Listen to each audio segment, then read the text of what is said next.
पाकिस्तान अब पूरी दुनिया के सामने बेनकाब हो चुका है।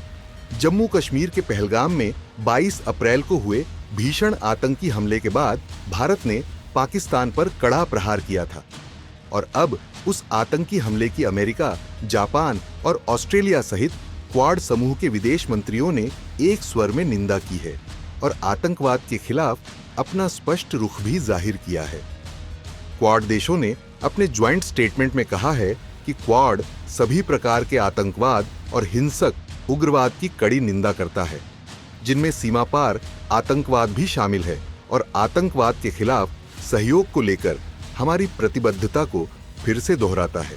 हम 22 अप्रैल 2025 को जम्मू और कश्मीर के पहलगाम में हुए आतंकी हमले की कड़ी निंदा करते हैं, जिसमें 25 भारतीय नागरिकों और एक नेपाली नागरिक की मृत्यु हुई और कई अन्य घायल हुए। हम पीड़ितों के परिवारों के प्रति अपनी गहरी संवेदना प्रकट करते हैं और घायलों के शीघ्र स्वस्थ होने की कामना करते हैं। हम मांग करते हैं कि इस घृणित कार्य के दोषियों, योजनाकारों और फंडिंग करने वालों को तुरंत न्याय के कटघरे में लाया जाए और हम सभी संयुक्त राष्ट्र सदस्य देशों से आग्रह करते हैं कि वे अंतर्राष्ट्रीय कानून और संबंधित सुरक्षा परिषद प्रस्तावों के तहत अपने दायित्वों को पूरा करें और इस संबंध में सभी प्रासंगिक प्राधिकरणों के साथ सक्रिय रूप से सहयोग करें। क्वाड देशों का यह बयान न केवल हमले में मारे गए निर्दोष लोगों के प्रति संवेदना का प्रतीक है, बल्कि यह भी संकेत है कि आतंकवाद को किसी भी रूप में सहन नहीं किया जाएगा। रही बात पाकिस्तान की, तो ऑपरेशन सिंदूर उसे वक्त वक्त पर यह याद दिलाता रहेगा कि आतंकवाद का समर्थन करना उसे कितना भारी पड़ सकता है। क्वाड देशों ने जिस तरह सीमा पार आतंकवाद का जिक्र करते हुए कार्रवाई की बात की है, उससे पाकिस्तान की वो थ्योरी पूरी तरह धराशायी हो जाती है जिसमें वो खुद को शांति का मसीहा बताने की कोशिश करता है। ये वही देश है जो एक तरफ वैश्विक मंचों पर खुद को बेचारा बताता है और दूसरी तरफ आतंकियों को पाल पोस कर पड़ोस में भेजता है। हालांकि क्वाड देशों के बीच इंडो पैसिफिक पर भी चर्चा हुई। उनके बयान में कहा गया कि हमने इंडो पैसिफिक में मौजूदा मौके और चुनौतियों पर चर्चा की और सोचा कि कैसे क्वाड देशों की ताकत और संसाधनों का इस्तेमाल कर इस इलाके में शांति, सुरक्षा और तरक्की को और आगे बढ़ाया जा सकता है। क्वाड की ताकत को लंबे समय तक बनाए रखने के लिए हम 4 अहम क्षेत्रों पर फोकस करने वाला एक नया मजबूत एजेंडा लॉन्च कर रहे हैं, जिसमें मैरीटाइम और cross border security, economic prosperity and security, critical और इमर्जिंग टेक्नोलॉजीज और ह्यूमैनिटेरियन एड और इमरजेंसी रिस्पॉन्स शामिल होगा। इस नए फोकस के जरिए हम क्वाड को और असरदार बनाएंगे ताकि इस रीजन की सबसे जरूरी समस्याओं का हल ढूंढा जा सके।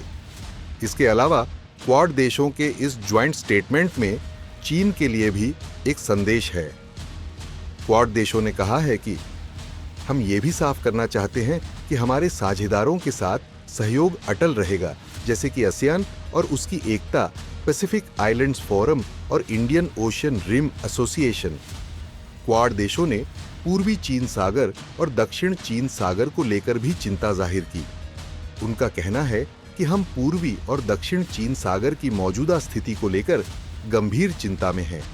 हम ऐसे किसी भी एकतरफा कदम का विरोध करते हैं जो दबाव या ताकत से इलाके में बदलाव लाने की कोशिश करता है। हम उन खतरनाक और भड़काऊ हरकतों को लेकर भी परेशान हैं, जैसे समुद्री संसाधनों में दखल देना, जहाजों और प्लेन्स की आवाजाही में बार बार रुकावट डालना और खासतौर से साउथ चाइना सी में वाटर कैनन चलाना, टक्कर मारना या रास्ता रोकना जैसी हरकतें।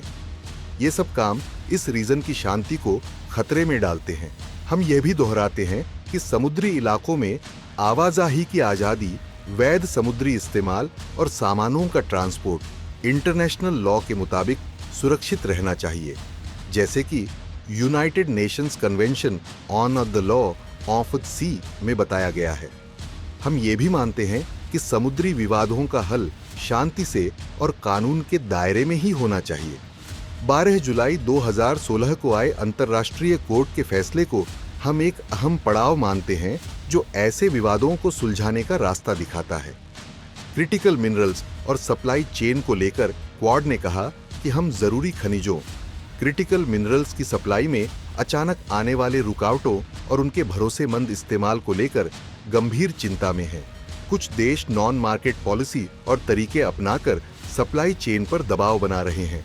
हम मानते हैं कि दुनिया में अलग अलग और भरोसेमंद सप्लाई चेन बहुत जरूरी है।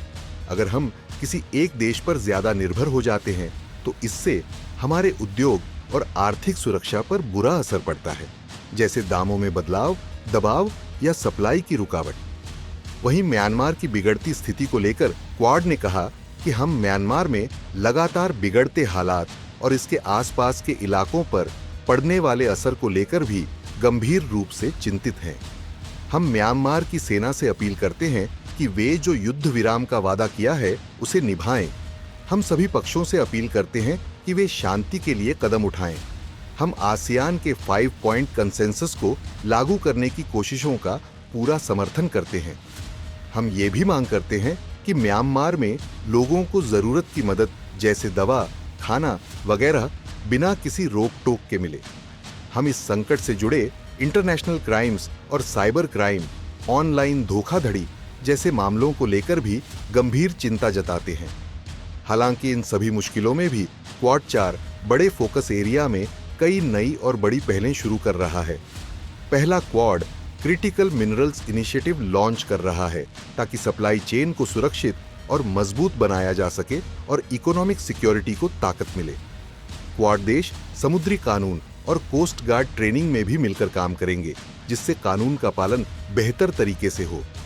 क्वाड देश इस साल quad Indo Pacific logistics network का पहला फील्ड अभ्यास करेंगे ताकि जब कोई नेचुरल डिजास्टर आए तो तेजी से मदद पहुंचाई जा सके। इसके अलावा क्वाड देश मुंबई में इस साल quad ports of the future partnership शुरू करेंगे, जिससे बंदरगाहों का विकास और तकनीकी अपग्रेड हो सके। कुल मिलाकर क्वाड देशों का मैसेज साफ है, वे हिंद प्रशांत क्षेत्र में शांति, आजादी और नियमों के पालन के लिए प्रतिबद्ध हैं।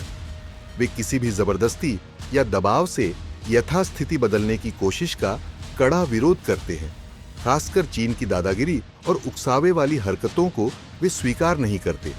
क्वाड सभी प्रकार के आतंकवाद और हिंसक उग्रवाद की कड़ी निंदा करता है, जिसमें सीमा पार आतंकवाद भी शामिल है, और आतंकवाद के खिलाफ सहयोग को लेकर अपनी प्रतिबद्धता दोहराता है।